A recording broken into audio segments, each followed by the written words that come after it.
welcome. Today I'm going to share with you all a recipe for fried Carallie. And first I'm going to show you all how to prepare the Carallie, and it's also called bitter melon if you live out here in the US. Sometimes you can find it smooth skin one, or you can find the Indian version, which is very rough and prickly. So all you have to do is cut the tips, well, the top and the bottom end off, and then you're going to cut this into a half. And you can either use a spoon or you can use your fingers, and what you want to do is clean the insides out. So just take all of those seeds from the inside out, and you're going to do that for all of them.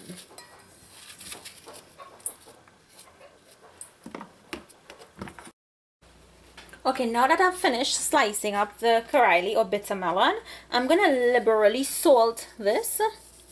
And I'm going to be using about a tablespoon. Now taking your hands, you're going to mix that salt in. So one thing I want to mention to you guys is salting the Carallie is optional. I know a lot of people nowadays don't like salt in the Carallie because they think you're taking out all of the nutrients out of the Carallie. Now long ago, this was the method they would use, and so that's why I'm showing you this. But if you don't want to salt it, you can skip this step, and then when we move on to cook, that's when you'll follow along with the recipe. Now this sits here, and the Carallie is going to absorb that salt, and it's going to draw out a lot of water, a lot of moisture. After that happens, it may take about an hour to two, maybe more. So once that happens, then I'll show you guys what I do next. Okay, after your Carallie has finished soaking, you're going to take a bowl, put a cloth. You want to get a thin cloth, maybe like a cheesecloth or a piece of cotton or a tea towel that's really thin. And you're going to take your Carallie and you're going to put it into that cloth a little at a time. You're going to make a little pouch, like so, and then you're gonna hold this and you're gonna squeeze it to get all of that water out. You see how much water is coming out? So what I'm gonna do is just shift this to the side, so as fast as I finish one set, I'll put it back on this side of the tray.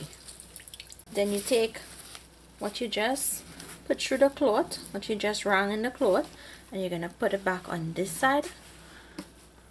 And then you're going to finish up with the rest of the Carallie by wringing out all of the water that you can from it. Okay, so I've finished getting all or most of the liquid out of the Carallie. And by doing this, when you fry your Carallie, it's even crispier. And that's why I like removing the water. And then this goes into the sun, and you put it into the sun to dry to actually get more of that moisture out. And I would say leave it for an hour, 2 hours, 3 hours, depending on how hot it is outside. It may dry up even faster, or some people even put this into their oven. So you can probably try that, maybe like 375 degrees to 400. Make sure and keep an eye on it because you don't want it to burn. And once it dries out, then I'll come back inside and we'll go ahead on to cooking this. So I'm putting up the pot to heat up, and to the pot I'm going to add in enough vegetable or canola oil. So once the oil heats up, add in the onion. I'm going to add in the peppers. And you want to make sure keep your oil or keep your heat on medium, because you don't want that oil to be so screaming hot that it would burn the onion and the garlic. I'm also going to add in the garlic at this point and give this a mix. Now you can see the onion and the garlic has no color, and that's what you want, because the onion and the garlic, it's going to cook and caramelize as the Carallie is frying up in that hot oil. So now I'm going to put in the Carallie. So you want to give this a good mix so that the oil coats the Carallie.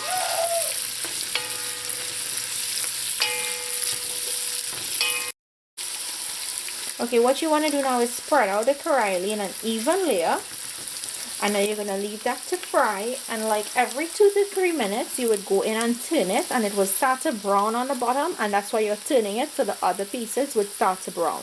And I'll show you guys as it cooks. Okay, so this is going to be the first time turning it since I put it into the pot. You see how it's starting to get a light brown color? So you want to mix it, and then you want to evenly spread it out again so it can continue to brown. So let's turn this again.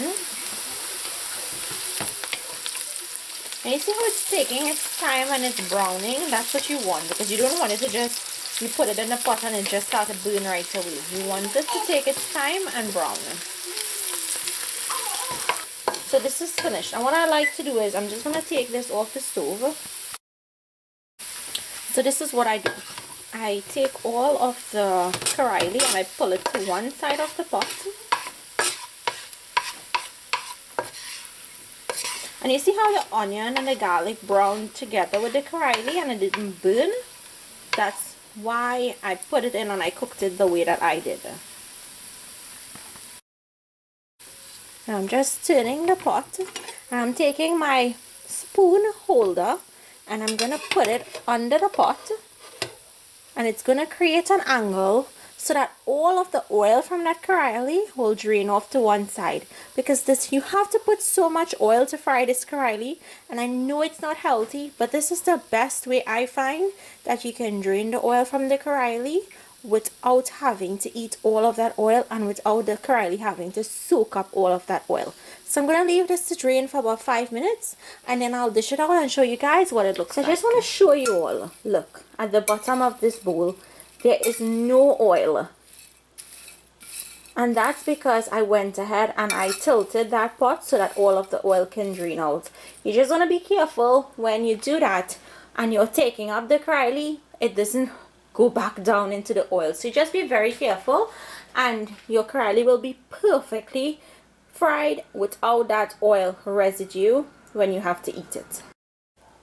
So here you have it, fried Carallie or fried bitter melon. Can you guys see?